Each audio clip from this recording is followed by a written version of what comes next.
여러분, 금융권에서 AI는 더 이상 먼 미래의 이야기가 아닙니다.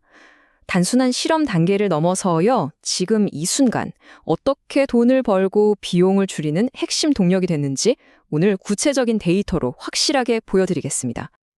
자, 이 숫자 좀 보세요. 정말 놀랍지 않나요? 금융기업의 무려 89%가 AI 덕분에 이미 수익을 늘리거나 비용을 줄이고 있다고 합니다. 이건 그냥 막연한 기대감이 아니라 지금 현장에서 벌어지고 있는 명백한 현실이라는 거죠. 네, 이게 바로 오늘 이야기의 핵심입니다. 금융산업의 AI는 이제 막연히 테스트해보는 파일럿 단계를 완전히 졸업하고 본격적으로 돈을 버는 수익 창출 단계로 들어섰다는 겁니다. 과연 어떻게 이런 엄청난 변화가 가능했을까요? 금융권의 AI 도입 속도가 얼마나 빨라졌는지 한번 보세요. 불과 1년 만에 AI를 적극적으로 쓰는 기업이 45%에서 65%로 껑충 뛰어올랐습니다. 특히 생성형 AI에 대한 관심은요, 무려 52%나 급증했는데요. 이건 단순한 유행이 아니라 산업의 판을 바꾸는 거대한 흐름이라고 봐야겠죠. 이렇게까지 너도 나도 AI에 뛰어드는 이유, 사실 아주 간단합니다. 바로 돈이 되기 때문이죠. 그럼 AI가 구체적으로 어떻게, 얼마나 확실한 투자 수익을 만들어내는지 한번 숫자로 직접 확인해 보시죠. 우선 매출, 즉 버는 돈부터 볼까요? AI 덕분에 연간 수익이 무려 10% 이상 늘었다고 답한 기업이 거의 세 곳 중 한 곳에 달합니다. 이건 뭐 단순한 개선 수준이 아니라 비즈니스가 눈에 띄게 성장했다는 뜻이거든요. 버는 돈은 늘었는데 쓰는 돈은 어떨까요? 동시에 줄었습니다. 네 곳 중 한 곳은 AI로 연간 비용을 10% 이상 아꼈다고 해요. 수익은 올리고 비용은 낮춘다. 이야, 이거야말로 모든 기업이 꿈꾸는 완벽한 그림 아닌가요? 그렇다면 이런 놀라운 성과는 도대체 어디서 나오는 걸까요? 답은 바로 효율성에 있습니다. 이 차트의 두 기둥을 보시면 바로 알 수 있죠.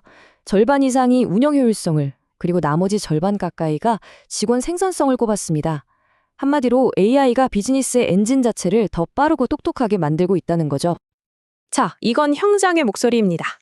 0.1초, 아니 0.01초의 속도가 중요한 결제 같은 분야에서 AI는 인간이나 기존 시스템이 도저히 따라올 수 없는 압도적인 속도와 효율성을 보여준다는 겁니다. 그리고 이런 개선 하나하나가 전부 다 돈으로 이어진다는 이야기죠. 그런데 이 모든 성공 뒤에는요, 아주 강력한 기술적 동력이 숨어 있었습니다. 바로 오픈소스입니다. 아니, 어떻게 이렇게 많은 금융회사들이 이렇게나 빨리 AI 혁신에 뛰어들 수 있었을까요? 그 비결이 도대체 뭘까요? 정답은 바로 오픈소스에 있었습니다. 무려 84%의 기업이 오픈소스 기술이 자기네 AI 전략의 핵심이라고 답했어요.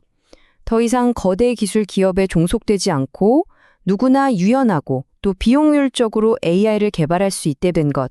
이게 바로 금융 AI 혁신의 진짜 엔진이었던 겁니다. 물론 오픈소스가 만능이라는 뜻은 아닙니다. AI로 성공하는 전략은 크게 두 가지 길이 있어요. 오픈소스는 유연하고 비용 효율적인 장점이 있고 또 어떤 특정 분야에서는 독점 모델이 더 뛰어난 성능을 내기도 하죠. 진짜 핵심은 뭐냐고요? 바로 시장을 이끄는 회사들은 이 두 가지 방법을 문제에 맞게 아주 자유자재로 쓴다는 점입니다. 이 전문가의 말이 그 핵심 전략을 정확히 짚어주는데요. 그러니까 그냥 오픈소스 모델을 가져다 쓰는 게 아니라 우리 회사만 가지고 있는 고유한 데이터로 미세 조정, 즉 맞춤 튜닝을 하는 겁니다. 이렇게 만들어진 AI는 다른 경쟁사는 절대로 따라할 수 없는 우리 회사만의 강력한 비밀 무기가 되는 거죠. 자, 이렇게 확실하게 돈이 된다는 걸 눈으로 확인했으니 기업들의 다음 수는 너무나 명확하죠? 네, 바로 더 과감한 투자입니다. 이제 금융업계는 AI에 대한 투자를 본격적으로 늘리고 있습니다. 이 숫자는 업계의 확신을 가장 강력하게 보여주는 증거입니다. 사실상 100%, 거의 모든 응답자가 내년 AI 예산을 늘리거나 최소한 유지할 거라고 답했어요. 이제 AI는 하면 좋은 것이 아니라 안 하면 큰일 나는 것이 된 셈입니다. 그렇다면 이 막대한 투자금은 다 어디로 향하고 있을까요? 크게 세 방향입니다. 41%는 기존에 하던 걸 더 잘하게 만드는 최적화에, 34%는 새로운 먹거리를 찾아 나서는 확장에, 그리고 30%는 이 모든 걸 뒷받침할 튼튼한 인프라 구축에 투자하고 있습니다. 최적화, 확장, 그리고 기반, 이 세 가지가 투자의 핵심 축인 거죠. 하지만 금융권은 지금의 성공에 만족하지 않습니다. 벌써 저 너머의 다음 파도를 보고 있거든요. 바로 AI의 다음 진화 단계, AI 에이전트입니다. 에이전틱 AI, 말이 좀 어렵게 들리시죠? 아주 쉽게 말해서요. 이건 그냥 시키는 일에 답만 하는 AI가 아닙니다. 큰 목표 하나만 딱 던져주면 알아서 생각하고 계획을 세우고 그 복잡한 작업들을 실행까지 해버리는, 한마디로 자율성을 가진 AI 시스템이라고 보시면 됩니다. 작동 방식은 이 세 단어로 딱 요약됩니다. 먼저 주어진 목표를 깊이 추론하고요. 목표를 달성할 최적의 경로를 계획한 다음에 마지막으로 그 계획을 사람 도움 없이 자율적으로 실행에 옮기는 거죠. 이게 무슨 먼 미래의 공상과학 같은 이야기가 아닙니다. 이미 5곳 중 한 곳은 AI 에이전트를 현장에 배포했고요. 전체의 42%, 거의 절반 가까이가 이 기술을 적극적으로 사용하거나 검토하고 있다는 거죠. 다음 혁신의 물결은 이미 우리 바로 곁에서 시작됐습니다. 자, 결론은 아주 명확합니다. 오늘 우리가 살펴본 모든 데이터가 딱 한 가지를 가리키고 있거든요. 금융권에서 AI는 더 이상 이거 한번 해볼까 하는 실험실의 기술이 아닙니다. 이제는 기업의 생존과 성장을 결정하는 가장 중요한 비즈니스 전략 그 자체가 된 겁니다. 오늘 이야기를 마무리하면서 이 강력한 흐름의 미래를 생각하게 하는 질문을 하나 던져봅니다. 스스로 추론하고 실행하는 AI 에이전트가 금융시장에서 점점 더 큰 자율성을 갖게 될 때 우리가 마주할 다음 혁신의 기회는 과연 무엇일까요? 그리고 동시에 우리가 대비해야 할 새로운 위험의 경계는 또 어디까지일까요? 아마 이 질문에 대한 답을 찾아가는 여정이 바로 금융산업의 미래가 될 것입니다. AI가 그림을 본다. 과연 우리처럼 이 이미지의 아주 작은 디테일까지 볼 수 있을까요? 자, 오늘은 바로 그 문제를 해결할 수 있는 정말 획기적인 기술에 대해 이야기해 보려고 합니다. 바이트댄스와 우한대학교 연구진이 AI가 이미지를 거의 픽셀 단위로 완벽하게 이해하게 만드는 방법을 찾아냈거든요. 자, 오늘 우리가 살펴볼 내용은 이렇습니다. 먼저 AI한테 왜 이미지의 특정 부분만 콕 집어 이해시키는 게 어려운지 그 근본적인 문제부터 시작할 거고요. 그리고 이걸 해결하기 위해 픽셀을 위한 새로운 언어라는 정말 기발한 아이디어가 나왔는데 이게 뭔지, 샘톡이라는 기술이 어떻게 이미지를 번역하는지 알아볼 겁니다. 당연히 성능 테스트 결과도 봐야겠죠? 그리고 강화학습으로 어떻게 더 똑똑해지는지, 마지막으로 이 기술이 앞으로 AI 세계를 어떻게 바꿔놓을지 그 큰 그림까지 한번 그려보겠습니다. 자, 그럼 핵심 문제부터 한번 짚어볼까요? 우리 사람은 사진을 딱 보면 저기 웃고 있는 아이, 아니면 저기 빨간 자동차, 이렇게 손가락으로 가리키는 게 너무 쉽잖아요. 근데요, AI한테 이 그림에서 딱 이 부분만 하고 정확하게 알려주고 이해시키는 건 이게 생각보다 엄청나게 복잡하고 어려운 일이거든요. 지금 보시는 이 사진처럼요, 굉장히 북적이는 크리스마스 마켓 풍경이죠. 우리는 여기서 반짝이는 트리, 저기 저 가게, 심지어 저 많은 사람들 중에 딱 한 명을 골라내는 것도 금방 할 수 있잖아요. 근데 AI 눈에는 이게 뭘로 보일까요? 그냥 수백만 개의 색깔점, 그러니까 픽셀 데이터 덩어리로 보일 뿐이라는 거죠. 바로 이 지점에서 이 기술이 풀려고 하는 핵심 질문이 나옵니다. AI는 도대체 어떻게 이 복잡한 장면 속에서 우리가 원하는 딱 그 부분만 골라서 이해할 수 있을까 하는 거죠. 이게 그냥 재밌는 문제를 넘어서서 자율주행 자동차가 사람을 인식하거나 의료 AI가 영상에서 병변을 찾아내는 것처럼 정말 중요한 분야에 전부 다 연결되는 과제거든요. 그래서 연구진들이 도대체 왜 이게 안 될까 하고 파고들었더니 크게 4가지 장애물이 있었다는 걸 발견했습니다.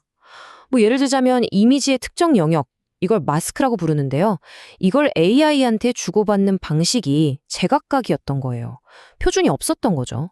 게다가 훈련시키는 과정은 또 어찌나 복잡하고 비효율적인지. 바로 이런 것들이 AI의 시각 능력이 한 단계 더 발전하는 걸 딱 가로막고 있었던 겁니다. 자, 그래서 샘톡이 들고 나온 해결책이 정말 기가 막힙니다. 발상을 완전히 바꾼 건데요. 만약에 AI가 이미지의 특정 부분을 그냥 복잡한 픽셀 덩어리가 아니라 마치 우리가 사과, 자동차 같은 단어를 읽고 이해하듯이 받아들일 수 있다면 어떨까요? 바로 이 생각의 전환에서 모든 게 시작됩니다. 여기서 바로 마스크 토크나이저라는 핵심 개념이 등장합니다. 쉽게 말해서 일종의 번역기라고 생각하시면 딱 맞아요. 우리가 이미지에서 원하는 부분에 디지털 형광펜으로 쓱 칠한 것, 이걸 픽셀 마스크라고 했죠. 이걸 입력받아서 AI가 바로 알아들을 수 있는 아주 간단한 텍스트, 즉 토큰으로 바꿔주는 정말 똑똑한 도구인 셈입니다. 연구 논문을 보면요, 이걸 이렇게 표현하더라고요. 마스크를 새로운 언어로 모델링하는 새로운 패러다임. 말이 좀 어렵죠? 풀어서 말하면 픽셀로 된 시각 정보를 마치 AI한테 새로운 외국어를 가르치듯이 알려주는 완전히 새로운 접근법이라는 뜻입니다. 정말 멋진 비유죠? 그리고 바로 그 해결책의 이름이 샘톡입니다. 이 샘톡이 하는 역할이 뭐냐면 복잡한 시각 정보와 텍스트를 이해하는 언어 모델 사이에 튼튼한 다리를 놔주는 거예요. 그러니까 AI가 눈으로 세상을 보고 그 본 걸 머리로, 즉 언어로 이해하게 만드는 핵심 열쇠라고 할 수 있겠습니다. 아니, 근데 수백만 개나 되는 픽셀을 어떻게 달랑 단어 2개로 바꾼다는 걸까요? 진짜 신기하지 않나요? 지금부터 그 놀랍도록 똑똑하고 효율적인 과정을 한번 들여다보겠습니다. 자, 이 그림이 좀 복잡해 보일 수도 있는데요. 핵심은 아주 간단합니다.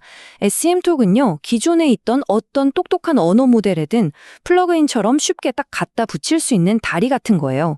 덕분에 모델 전체를 막 복잡하게 뜯어고칠 필요 없이 이미지의 특정 부분을 정밀하게 이해하고 또 만들어내는 능력을 그냥 추가해 줄 수 있게 된 거죠.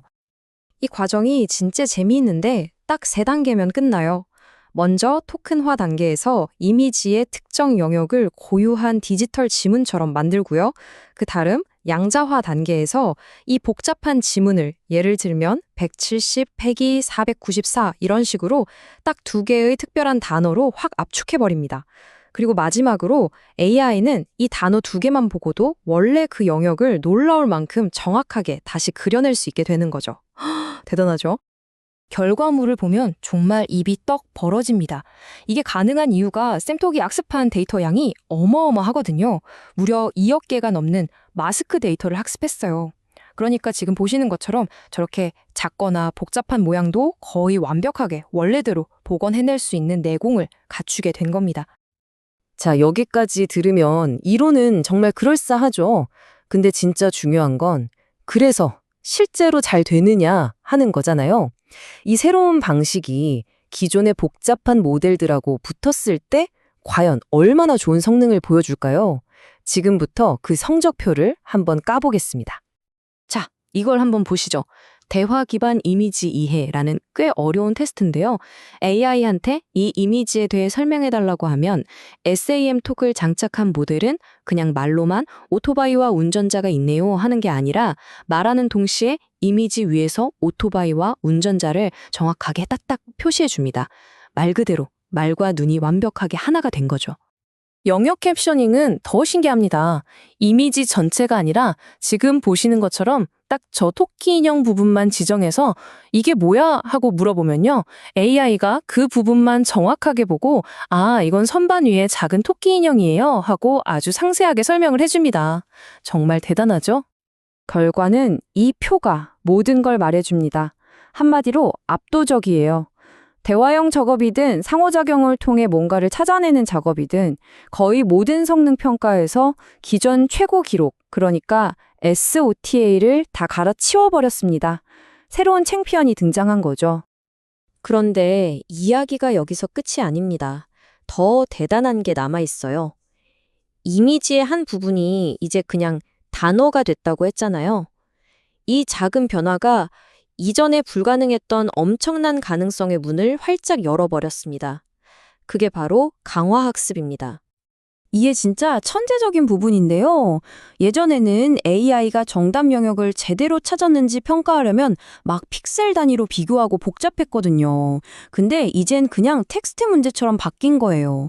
AI가 정답에 해당하는 마스크 단어를 썼나 안 썼나 이것만 보면 끝나는 거죠.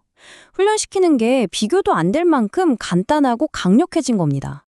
이 차이를 한번 보세요. 왼쪽이 강화학습을 하기 전, 오른쪽이 한 후입니다. 사진에 있는 소 2마리를 찾아줘 라고 시켰더니 이전 모델은 달랑 1마리만 찾았죠. 그런데 강화학습으로 훈련을 좀 시켰더니 오른쪽처럼 정확하게 2마리를 다 찾아냅니다. 성능이 얼마나 좋아졌는지 그냥 한눈에 보이죠. 이렇게 간단한 텍스트 기반의 당근과 채찍만으로도 성능이 엄청나게 좋아진 건데요. 실제로 한 까다로운 테스트에서는 정확도가 무려 21%나 수직 상승했습니다. 이건 정말 최소한의 비용으로 최고의 효과를 뽑아낸 아주 놀라운 결과라고 할 수 있죠. 자, 그럼 이제 마지막으로 이 샘톡이라는 기술이 단순히 성능 좋은 AI 모델 하나 만들었다, 이걸 넘어서서 어떤 더 큰 의미를 갖는지 한번 정리해 보겠습니다. 핵심만 딱 정리해 볼게요. 샘톡 덕분에 AI는 이제 복잡한 구조 변경 없이도 마치 언어를 배우는 것처럼 시각 정보를 픽셀 단위로 학습할 수 있게 됐습니다. 입력과 출력을 하나의 도구로 통일했고 무엇보다 텍스트처럼 다룰 수 있게 되면서 강력한 강화학습까지 가능해졌죠. 그 결과 성능은 당연히 최고 수준을 찍었고요. 한마디로 AI가 세상을 보고 이해하는 방식을 더 간단하고 더 강력하게 만든 겁니다. 결국 이 연구는 언어와 시각의 경계가 점점 사라지고 있다는 걸 보여주는 것 같아요. 우리가 컴퓨터한테 이미지 속에 뭔가를 가리키면서 대화하는 게 옆에 있는 친구랑 얘기하는 것처럼 자연스러워지는 미래. 상상만 해도 정말 재밌지 않나요? 과연 그런 세상에선 또 어떤 새로운 일들이 가능해질까요? 이 질문을 여러분께 던져드리면서 오늘 이야기는 여기서 마치겠습니다. 여러분, 혹시 매일 쓰시는 구글 포토 앱에 진짜 재밌는 기능이 하나 들어온 거 아세요? 오늘은 바로 그 얘기를 좀 해보려고 합니다. 인터넷에서 웃긴 밈들 보면서 와, 저기다 내 얼굴 합성하면 대박이겠다, 이런 생각 혹시 해보신 적 없으세요? 저는 진짜 많은데요. 네, 바로 그 상상을 이제 현실로 만들 수 있게 됐습니다. 구글 포토가 AI를 이용해서요. 자, 도대체 어떤 건지 지금부터 한번 제대로 알아볼까요? 자, 구글이 내놓은 이 새로운 밈 제조기, 그 정체부터 한번 보시죠.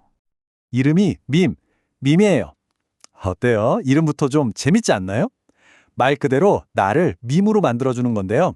생성형 AI가 내 사진을 딱 가져다가 우리가 아는 그 유명한 밈 템플릿에 순식간에 착 하고 합성을 해주는 거죠. 진짜 간단한데 효과는 엄청 강력해요. 자, 그럼 이 밈 기능 어떻게 쓰는 건지 궁금하시죠? 이게 또 사용법이 엄청 쉬워요. 제가 지금부터 차근차근 알려드릴 테니까 한번 보세요. 이게 진짜 놀랄 만큼 간단합니다. 구글 포토 앱 딱 켜시고요. 아래쪽에 만들기 탭 누르세요. 그리고 마음에 드는 밈 템플릿 하나 고르고요. 내 사진 추가하고 마지막으로 생성 버튼만 누르면 끝입니다. 정말이에요. 이 4단계면 나만의 밈이 그냥 뚝딱 하고 만들어지는 거예요. 아, 그리고 여기서 구글이 직접 알려준 일종의 꿀팁이 있어요. 이왕이면 결과물이 잘 나와야 하잖아요. 그러려면 사진이 좀 밝고 초점도 잘 맞고 정면을 보고 있는 사진이 좋다고 합니다.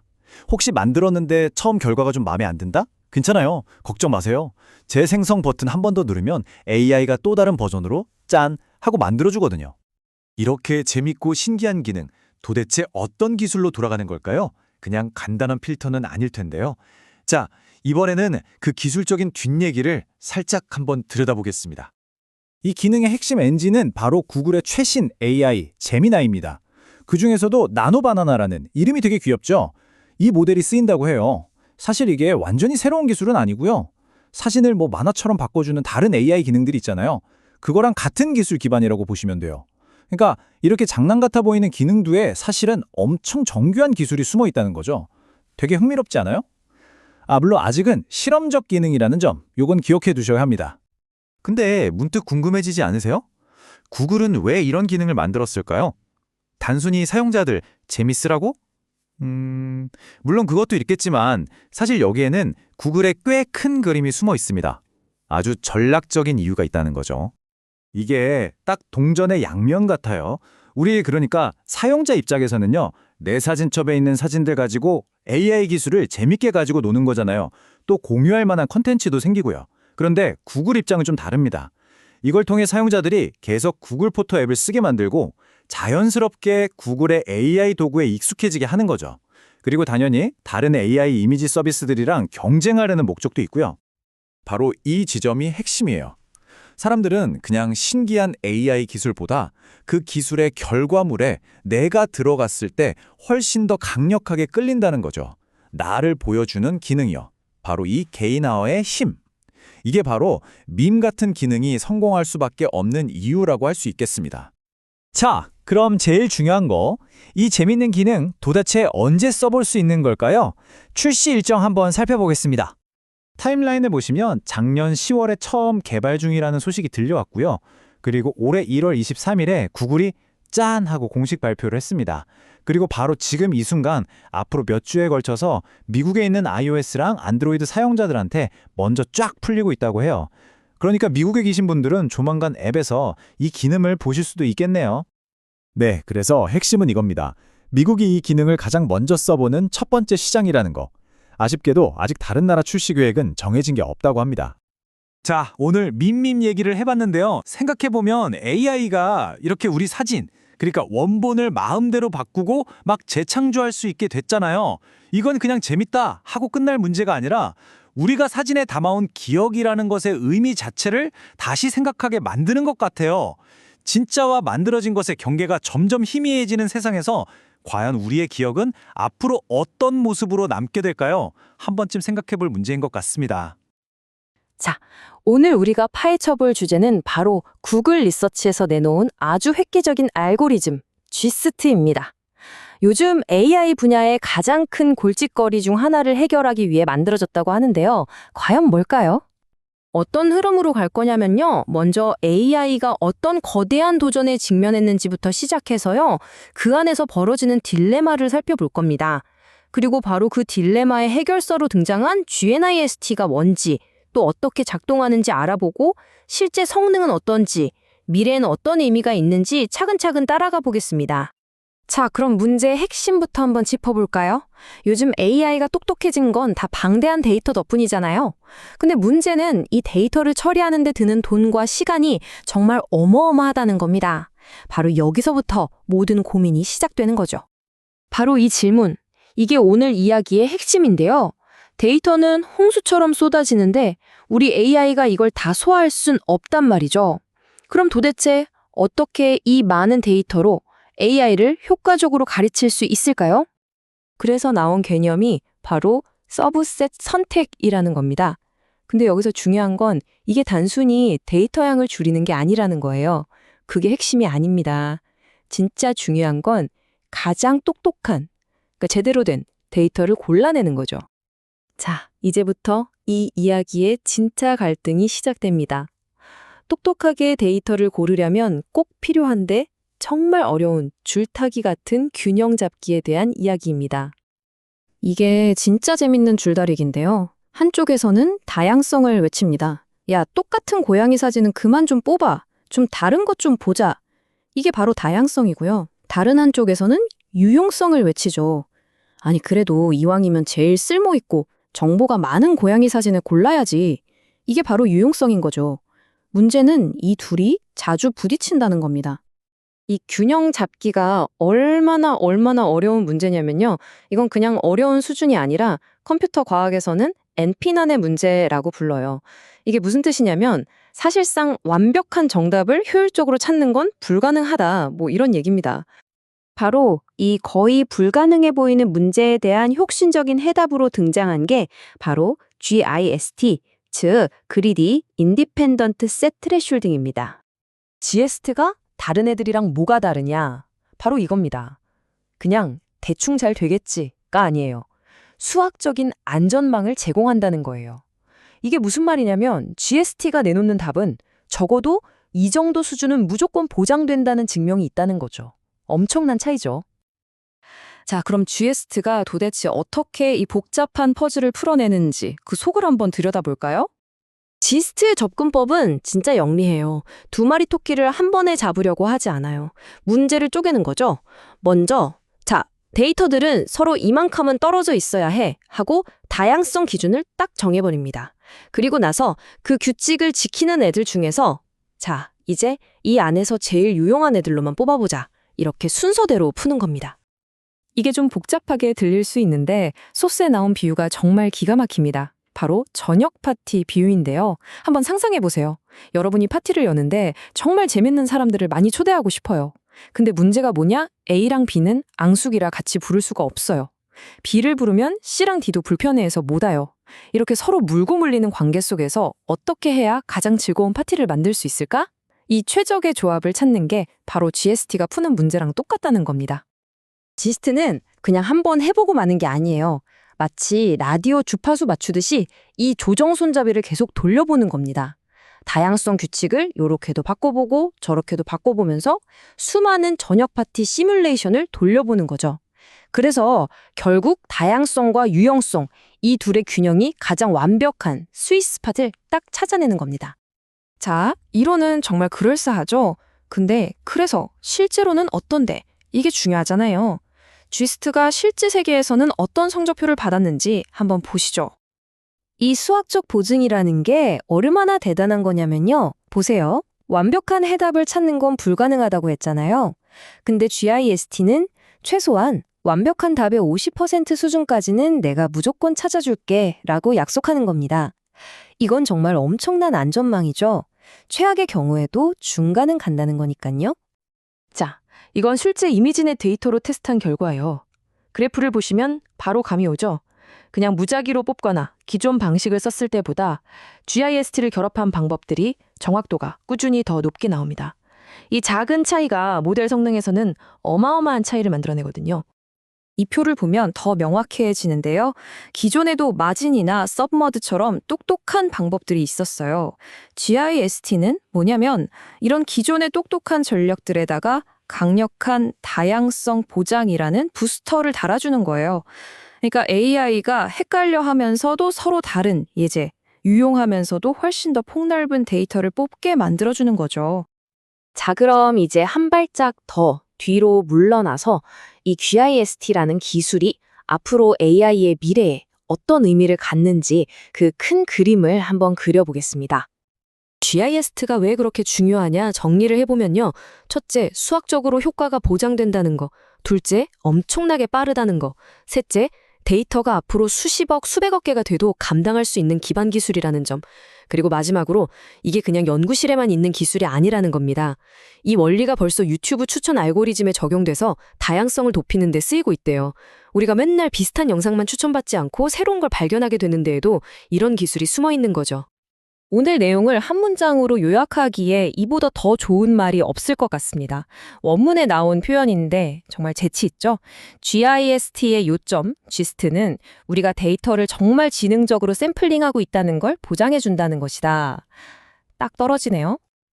자, 오늘 이야기는 여기까지입니다. 마지막으로 이런 질문을 던져보고 싶네요. 데이터는 앞으로도 상상 이상으로 불어날 텐데 과연 우리가 앞으로 풀어야 할 다음 불가능한 문제는 또 어떤 것들이 있을까요?